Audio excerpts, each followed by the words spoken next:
Estamos muy agradecidos que hayas We are venido a very tiempo. grateful that you made it on time. Thank you so much for having me. So my colleagues at the HQ told me about the problem that you're having.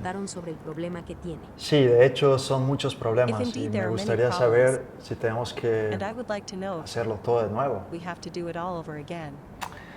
So I've checked half of it, and I think I know where the problem is. But we would need to test it out, and that might take a week or something. Bueno, entonces, ¿cuándo Well, comenzamos? then when do we start?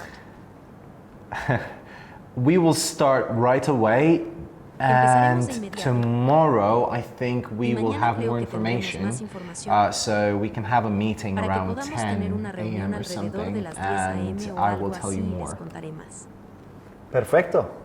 Perfect. Siempre un placer. Always a pleasure. And so Y I have tengo a few algunas questions. preguntas.